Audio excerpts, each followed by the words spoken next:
एक पराजित योद्धा के लिए समय है आपके पास? आइए, हम तखलिया चाहते हैं।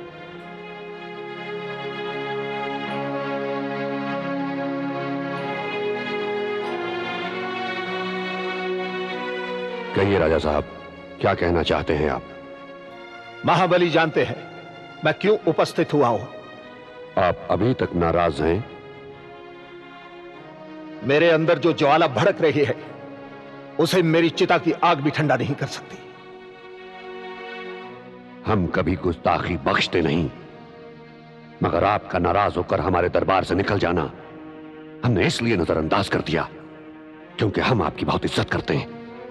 आपकी यह हरकत हमें बहुत नागवार लगी। और मेरे वचन, मेरे नाम का जो अपमान हुआ है, क्या वो मुझे नागवार नहीं लगा होगा?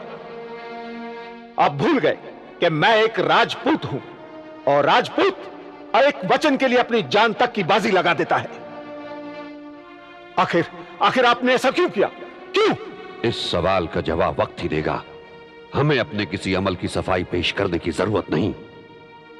हमारा मकसद कश्मीर को फतह करना था और इसके अलावा उसे हासिल करने का और कोई तरीका नहीं था। आप जानते हैं हम शिकस्त बर्दाश्त नहीं कर सकते।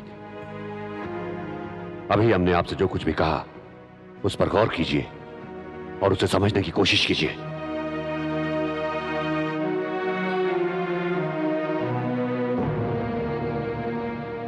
शेखू बाबा से कहिए कि खाने खाना के साथ तलवार और नेजाबाजी का रियाज करें। शहजादा सलामत खान खाना के साथ ही हैं जिल्ले इलाही। माशाअल्लाह।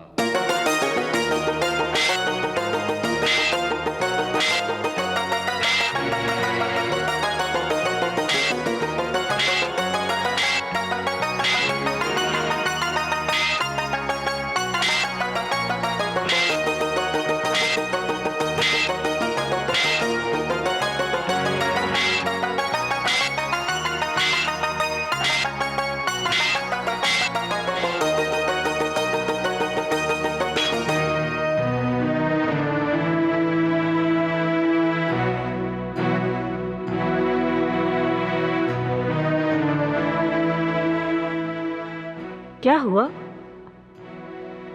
आप कुछ परेशान नजर आ रहे हैं।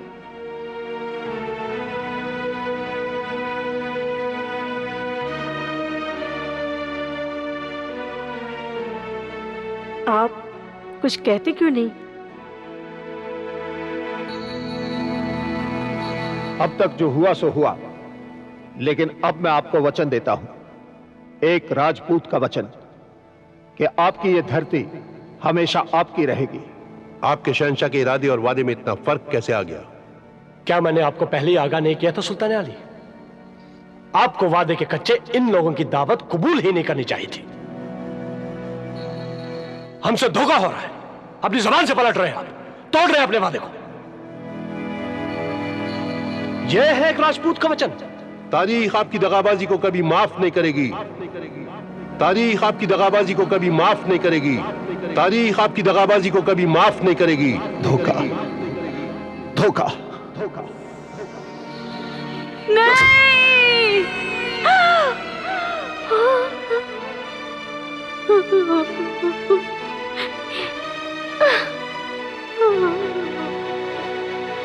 आप कुछ भी कहें महाबली, लेकिन हमारे मन से पछतावा नहीं उतरता कि हमने अपने भाई भगवान दास को कश्मीर भेजने की सलाह दी थी।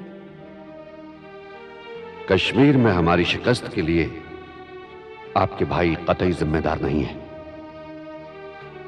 वहां जिसे भी भेजा जाता उसे खराब मौसम का सामना करना ही पड़ता। अब पछताने से क्या फायदा? जो हम चाहते थे वो हासिल हो चुका है।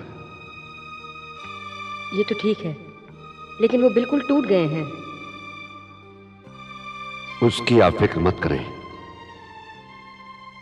हम उन्हें इस उदासी से बाहर निकाल लेंगे।